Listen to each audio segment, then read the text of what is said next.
sad songs, you'll find a better way.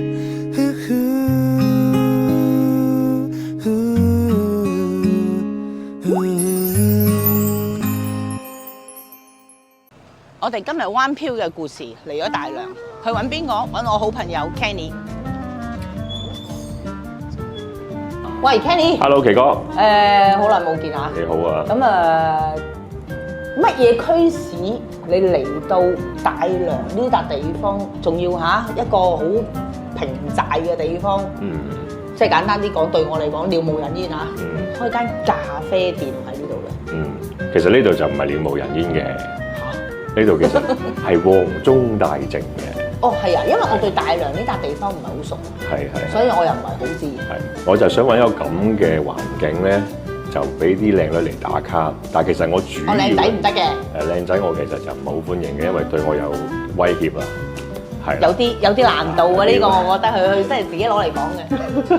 咁跟住咧，其實我樓上先係我嘅主要想做嘅嘢嚟嘅。哦，即係你樓下嘅 coffee shop 係主要攞嚟做你一啲平時招呼下朋友，好似我哋呢啲咁啊。係啦，係啦。咁但係我知你嚟咗內地咧，已經有20年啦。20幾年。你最初喺香港即係未上嚟之前，你係我聽講好似係做加盟㗎嘛？做咩啊？做係咪做衫㗎？唔係。定係做咩？我之前係做調音師嘅。你做調音師㗎？係啊，係。做調音師嘅。咁當時係因為見到我嚟嘅時候應該係2023年度啦，2003-4年度啦開始翻嚟。咁嗰日翻嚟嘅時候係因為我見到好多 artist 已經開始向國內發展。當時都係嘅。開始已經翻嚟啦。咁而我做嗰個調音師，雖然係喺嗰間公司嚟講都算唔錯啦，即係我職位都算係比較高嘅，即係好多 show 都係我做啦，即係我去埋位做嘅。咁但係我明白我哋嗰行咧，你做死都係做咁多嘢嘅啫，或者個人工都係咁上下嘅啫。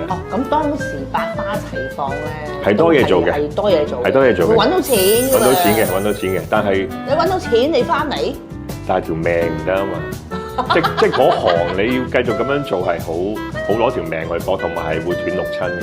係啊，當時即係我哋嗰陣時係做幕後嘅時候，真係24㗎啦，無日無夜，呢場 show 完咗，跟住就去第二場 show set up，跟住又去 rehearsal，又成係冇得停嘅。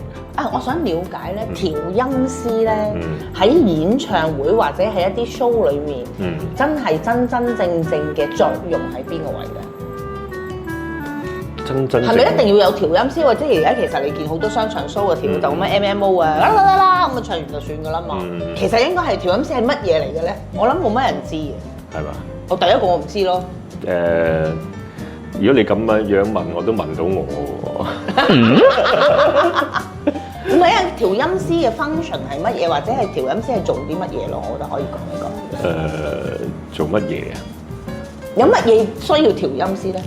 譬如一場 show 有樂隊，有歌手，咁我要將佢哋所有嘅音色入咗個調音台嗰度，跟住做一個 balance， 做好個平衡聲音，跟住就放出去咁樣。即係最簡單理解係咁樣。當然係有更加專業嘅講解啦，但係我嘅工作就係將所有嘅樂器啊、歌手嘅咪啊，做一個平衡，跟住做翻靚個聲入出去咁樣。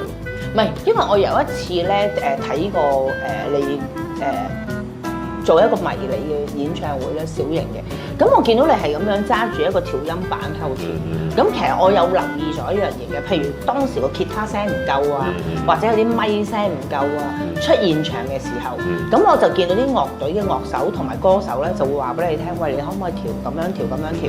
咁喺嗰一剎那，我就感受到調音師後邊咧就有一個好大嘅 function。咁但係要視乎你係嗰個演唱會嘅人對呢樣嘢有冇要求，我可唔可以咁樣答你？可以，即係如果有 sense 嘅，係啦，呢個 sense 嘅，有要求先至會有需要調音師去做呢一 part。我可唔可以咁樣理解？可以，你可以。哦，咁我而家明啦。好啦，其實咧，我哋呢檔節目咧就叫灣漂之路，我就當然梗係問你灣漂啦。喂，乜嘢令到你灣漂嚟大良咧？其實就唔係一漂就漂咗嚟大良嘅。我最早期一漂咧就漂咗去番禺先嘅。哦，番禺。番禺，我翻，因為頭先講啦，我見到好多 artist 翻嚟做嘢，咁其實我都希望，亦都翻嚟睇過國內個市場。即係當時啦。當時係啊，我翻嚟睇，覺得係會有好多機會嘅。